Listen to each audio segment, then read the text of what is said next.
What's up? Welcome to episode 241 of KT Confidential, the real estate podcast. Today, we dive into CBC's article about GTA investors losing money. Enjoy.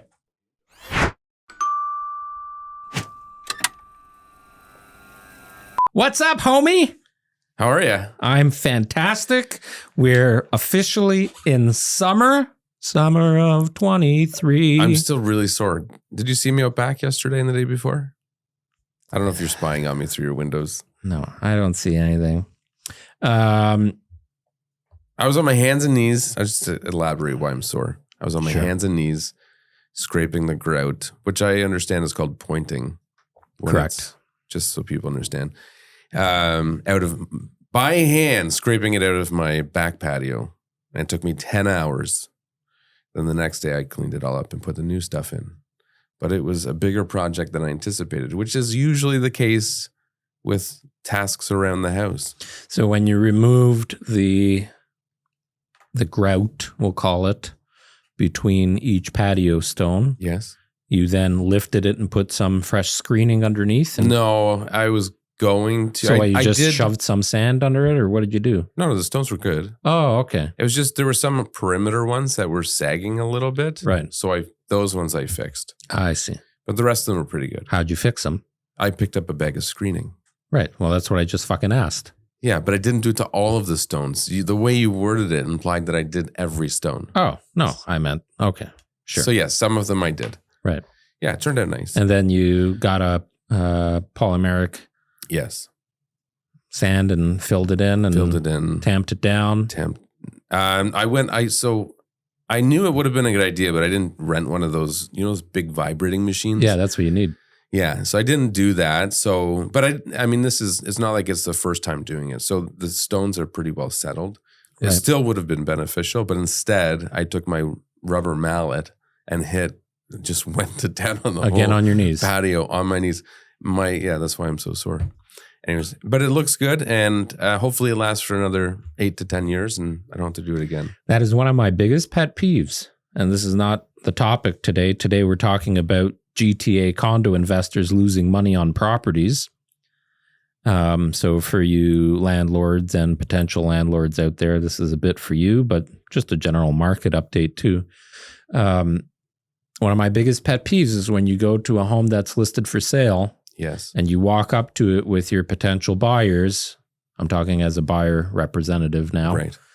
And you see patio stones, especially in the front of the home. Yes. That are sagging or sunk or, not nice and clean, or the grout is missing from everywhere, the sand, whatever you want to call it. Yeah. Well, and if it's a front patio, like sometimes it's small, like a slightly widened driveway in a patio. Yeah. It's like 10 square feet. It's pretty easy to do. Yeah. And even if you don't do it properly, like maybe it'll start sagging again next year, just to clean it up for curb appeal, it's easy to do. Yeah. I don't know why people don't. You need a pressure washer. You need a bag of polymeric sand. Yeah, so that was my. Anyways, we wanted to get into it. No, well, let's get into it. People are interested in this shit. My buddy was. At least I think. My buddy was telling me, I did that to mine last year. I used a pressure washer. Now I have a pressure washer. I said the same thing to you too. I contemplated it. Yeah. But my concern was it would make a big mess. And I was hoping, I underestimated how long it would take, but I was hoping that I would be able to do it all in one day. So I didn't want to soak the stones and have to wait for it to dry before I could move on to the next step.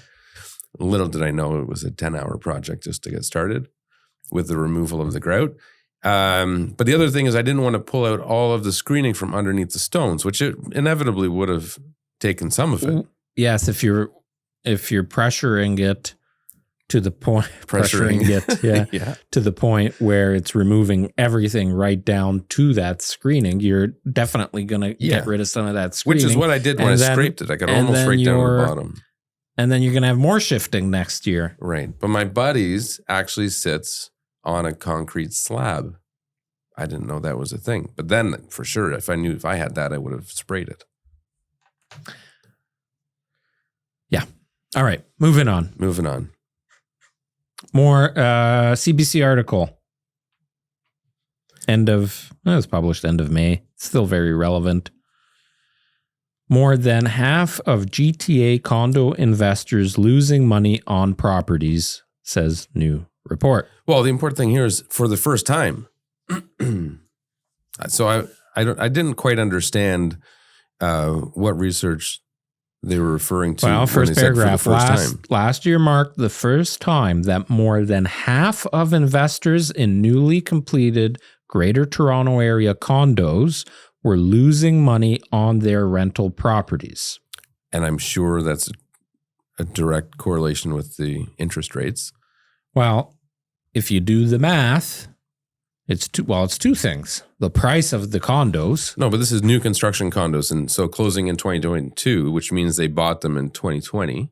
Or 2017. Or 2017, yeah. Some of these condos, especially if you go closer into downtown Toronto. 5-year project. Oh, more, yeah. So, buying new construction, you kind of take that gamble, right? You don't know if the prices are going to go up or they're going to go down. What are mortgage rates going to be doing? Rent. Whatever. What is rent going to be? Now, rent has gone through the roof in terms of, the cost of renting, which is good for an investor. Yes. But it's still not enough to, like, if you think of a condo, your expenses with a condo as a landlord, you're going to have some kind of property insurance, most likely. You're going to have your mortgage payment. You're going to have your condo fees, and you're going to have your property tax. This is assuming they're even out of occupancy, because some of these places are in occupancy for a good period of time. Yeah. The other thing that's not clear on here is it says losing money, because there's a difference between negative cash flow and losing money. Right? Like are they just out of pocket a few $100 now, whereas before they were neutral or making money? But you've got, they're still potentially making money because their mortgage is being paid down every month. Well, and it says cash flow to worsen. So, yeah, I mean, it's not looking at the big picture in that, to your point, 40% of the mortgage payment is going to principal. Right. And then it's not taking any appreciation into consideration. If you assume a safe appreciation of 5 or 6% per year on a, $700,000 condo, in theory, over time is going to go up on average 35, 40 grand a year. You're paying down the mortgage. Quick math would probably put us at 10 grand a year. You're paying down the mortgage. So your appreciation might actually be $30,000, $40,000, $50,000 a year. That is not taken into account. So this is more of a monthly. Well, that's because that's more speculatory, right? Like we don't know this is when a monthly they're going to cash sell. flow. Yes. This is how much money are you coming into your bank, and how much money is leaving your bank specifically for this property. And more than half of the investor owners of condos in the GTA are losing. They're short every month. So what do you feel the implications of this are going to be? Well, there are going to be people, and we have already started to see it, there are going to be investors that simply do not want to carry that load themselves every month, whether they cannot do it. I think there will be people that cannot do it, because an investor will typically own, well, first of all, their own primary residence. Yes. And some of them will own multiple properties. So if you're getting hit on all of those properties, and now all of a sudden you have thousands of dollars that you have to fork out of your pocket or out of your savings, there will be a point where you say, I don't need this. Well, one thing that's good to clarify. So you hang on 1 second. One thing that's good to clarify is a lot of people say, oh, good, let the investors take a loss. They're really hard on the investors. But I think a lot of those people don't realize these investors, this might be their only retirement fund, right? Or their kids' university fund. And they've leveraged their primary residence to buy this in order to survive the rest of their life. I was talking about this exact thing with Jennifer and Gavin last night. that having an investment property is forced savings, and in the long run, whatever you buy, we talk about first time home. Oh, actually, I have a funny story about a first time home buyer, but I'll save that for another time. But remind me. Somebody remind me. I'm not going to remind you. You bring it up today. Otherwise, we'll forget. Okay, so I was at the local paint store buying paint. Okay. And there was some dude there also buying paint. There was only two of us. It was a Sunday morning. And he's talking to the lady about, oh yeah, we just bought a house in Alberta and we're moving, and that's why I'm buying paint to get the house ready for sale and blah, blah, blah, blah, blah.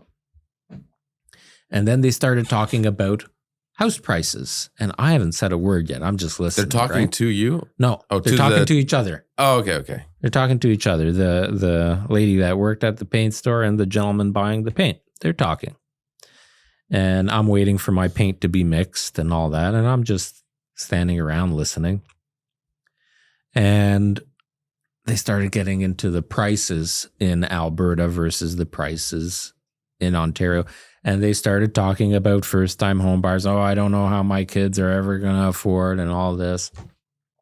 So after about 20 minutes of listening to this conversation, I said, I overheard what you're talking about. I'm actually a local realtor, and we just filmed a podcast last week on this exact topic, how we like to help first-time buyers just get in the market by buying where they can afford and becoming a landlord and renting it out and building equity and paying down the mortgage. And so the lady that was assisting me is hearing me talk to these people about it. And she goes, well, that's just a brilliant idea. I'm a first-time home buyer, and I thought I would never be able to get in the market. That's funny. So we had a new podcast subscriber because she loved that idea. But that would be a good example, right? Of what you're talking about. In terms of that could be your retirement. It could be. Yeah, because investors take a lot of heat from the general public, and especially when you're reading articles like this. If you go through the comment section, they're getting, just bombarded and attacked. But many, just average people. It's not like, multimillionaires that are just saying, oh, I'm going to buy up all the condos. Think, right? Oh, boo-hoo. Yeah. You're losing money on your third property. Or foreign investors. There's a lot of foreign investor backlash here, too. Oh, yeah. Take your money back to your home country. Little do they know, half of these projects are probably funded with foreign money. Like, how do they build these? Well, probably and if it wasn't for all these investors, there wouldn't be places to rent. Right. You'd have a shit ton of homeless people. You like that better? So cash flow to worsen. Yeah, mortgage rates have gone up. A lot of investors are on a variable rate. Why are you laughing? You just said because I have a story that I was thinking of. It's unrelated though, so I don't want to interrupt.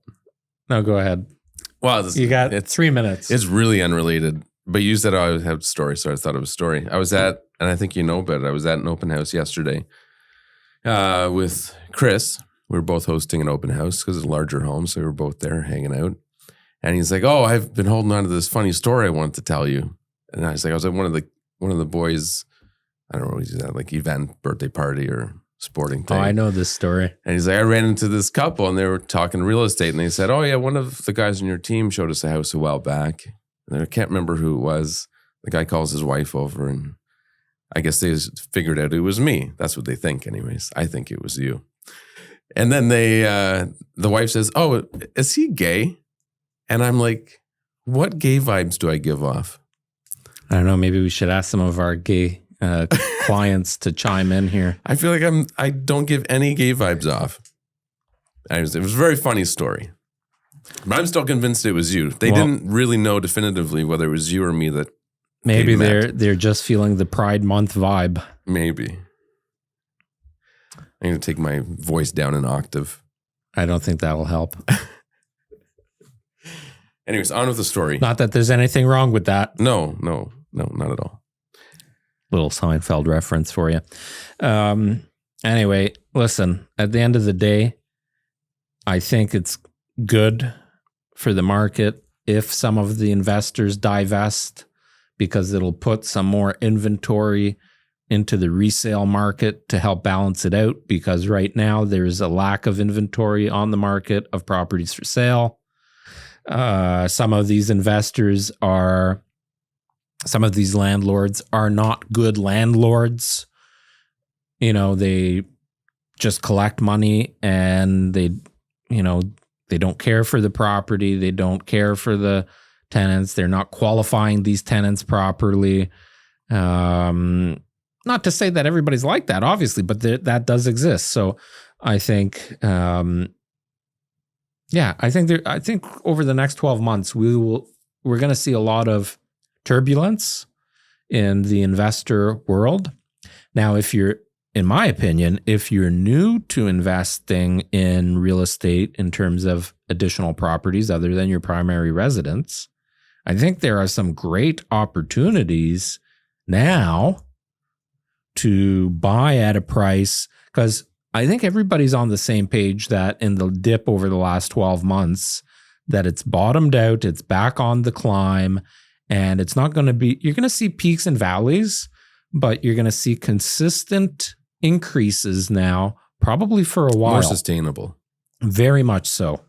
So if you're buying on the low, which is what investors want to do, you're buying on the low, your mortgage rate is high, keep it on a variable rate, refinance it in a couple of years when the mortgage rates drop back down.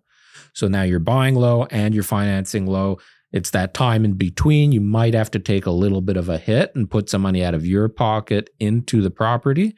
But let's not forget, if it's an investment property, you are actually getting the benefit that any losses on that property for the year are being deducted from your net income to ultimately lower your personal tax requirements with the Ontario and Canadian government, right? Well, let's also throw it out there that like some of these people are saying that all these condos are being snatched up by investors, which I don't think is the case. We know it's about 20%, 1 in 5 are investors.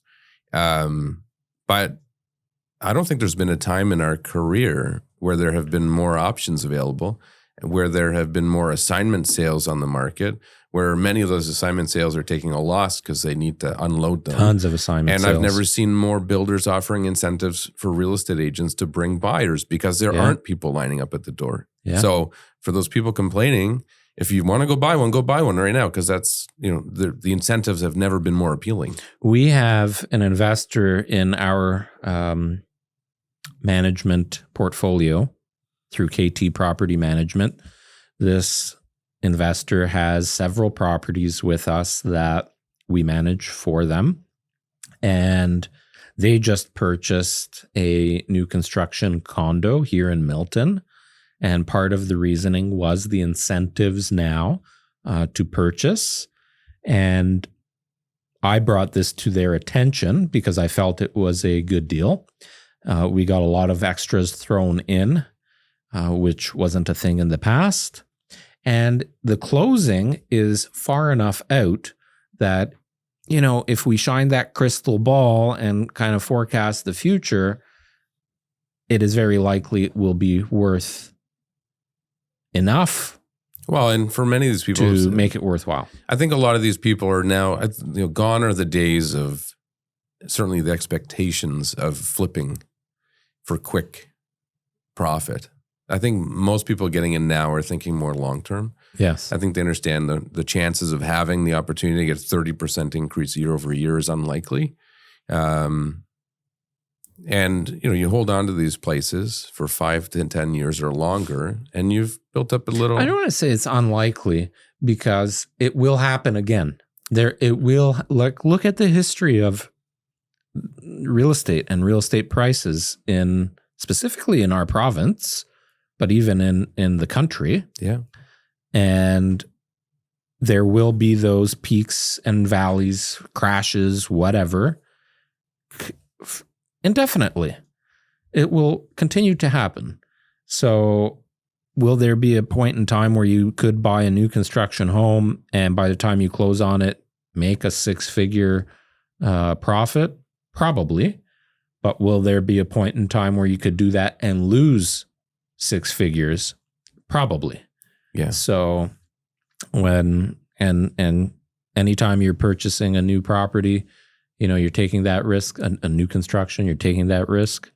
So for these investors, I mean, they probably did it more so because they knew the price per square foot was going through the roof, that eventually when they sold, they would make a profit. They were willing to throw in a few $100 loss every month. But now that few $100 turned into, a couple of grand for some people. Yeah. So it's unaffordable or whatever. Or they're trying to jack up the rental prices. Well, and that's why we're seeing more. Yeah, well, that's interesting too. It's like, do the higher prices and carrying costs relate or translate into higher rent? Or is it solely, supply and demand, and the tenants are determining how much to pay based on the fact that they agree to? Well, I think it's a little bit of both, because there is not enough supply for the demand that's out there. Right. And as we talk about when buying and selling real estate, you always look at the most recent comparable as a benchmark of some kind. So if somebody has a similar condo unit to yours and they just rented for $3,000 a month, you're not going to be foolish and say, oh, well, I'll only list mine for $2,500. No, you're going to list it probably for $3,000, $3,200, something like that. So, yeah, I mean, there's variables with renting, but at some point, tenants will say, "You're fucking nuts." I think that's what I'm going to drive to get to. I'm going to drive to Tobermory and well, that's what happened during COVID. Rent a little cottage, walk to the beach, and $1,500, and I'll work remotely. Well, the one thing with comparing rent prices to determine what you can list for, there's the thing with that is you don't know the whole story, the quality of the tenants, right? Like That's true. Somebody may be a very poor quality tenant, but they took a flyer and said, okay, well, your credit score is crap. The people with the worst credit scores will pay the most. Yes, that's historically for sure.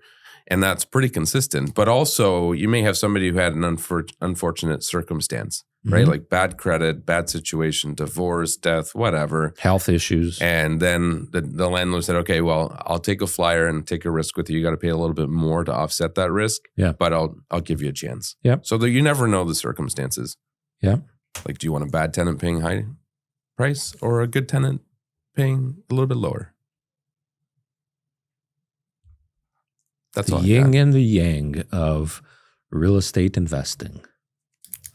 There you go, folks. If you have any experiences or comments, love to hear them on this topic.